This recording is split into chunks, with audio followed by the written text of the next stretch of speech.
Assalamualaikum warahmatullahi wabarakatuh. Selamat pagi semua. Gimana hari ini? Masih bersemangat mengikuti proses belajar mengajar?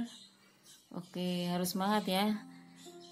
Hari ini bahasa Indonesia kita masih membahas tag deskripsi, masih dalam topik tag deskripsi, tapi kita lanjutkan pembahasan kita dalam kaidah kebahasaan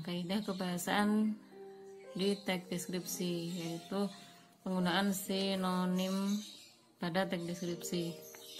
Kalau kemarin kita sudah belajar tentang kata dasar KPTS, nah sekarang ini saya lanjutkan penggunaan sinonim pada tag deskripsi. Oke, kita bahas sinonim. Sinonim tentu saja kalian sudah tahu ya, sudah paham apa itu sinonim. Sinonim adalah padan kata atau persamaan kata. Contoh, misal kata indah itu bersinonim dengan kata elok, permai, molek. Kata rajin bersinonim dengan kata tekun. Kata sombong bersinonim dengan kata angkuh. Paham ya? Saya yakin kalian semua sudah paham tentang sinonim. Kemudian tidak hanya sinonim, selanjutnya kebahasaan pada tag deskripsi kita juga ada penggunaan kata depan dalam tag deskripsi. Apa itu kata depan? Kata depan atau disebut dengan preposisi. Berarti kata depan itu sama dengan preposisi. Kata depan itu terdiri dari di, ke, dari, dan pada. Jadi ada 4. Nah, nanti kalian akan bisa membedakan mana yang kata depan, mana yang bukan kata depan. Dikatakan kata depan jika diikuti kata tempat. Misalkan ya, di sekolah, di jalan, nah itu kata depan. Lalu diikuti kata tempat. Kata depan ditulis terpisah atau dispasi dengan kata berikutnya. Contoh di sini, Andi membaca buku di perpustakaan. Nah, yang kita bahas adalah yang di perpustakaan. Kata di perpustakaan itu penulisannya harus dipisah atau dispasi. Tidak digabung tapi dipisah. Kenapa? Karena diikuti kata tempat. Kata tempatnya yang mana? Perpustakaan. Ini adalah kata tempat. Maka di perpustakaan D-nya harus dispasi atau dipisah. Beda lagi dengan ruangan kelas itu ditata rapi. Kata ditata karena setelah kata di adalah kata tata. Kata tata itu bukan kata tempat, maka ditata penulisannya digabung atau tidak dipisah. Ditata, disusun, diterapkan, dijelaskan itu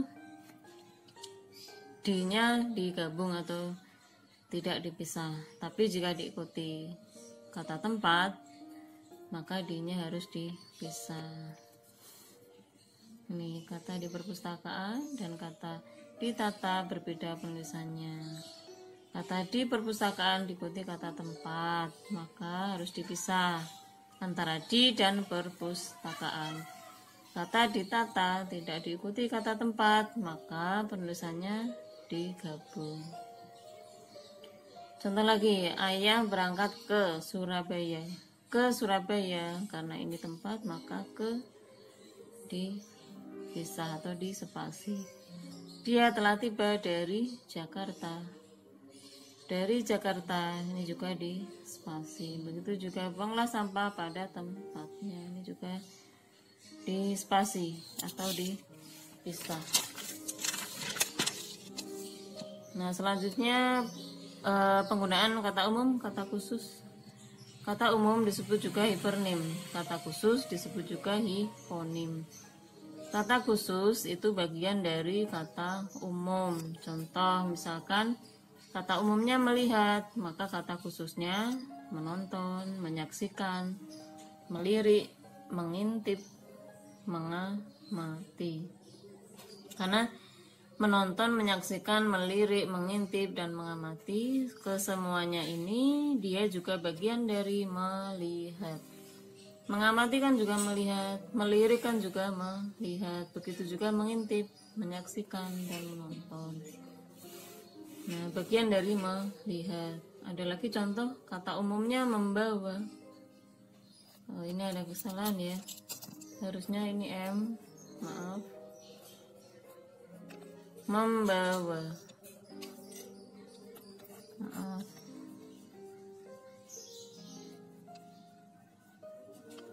Kata umum membawa. Kata khususnya menenteng, menjinjing, memikul, menggendong, mengangkat. Menenteng, menjinjing, memikul, menggendong, mengangkat, semuanya itu adalah bagian dari membawa, masuk dalam kata membawa. Hanya saja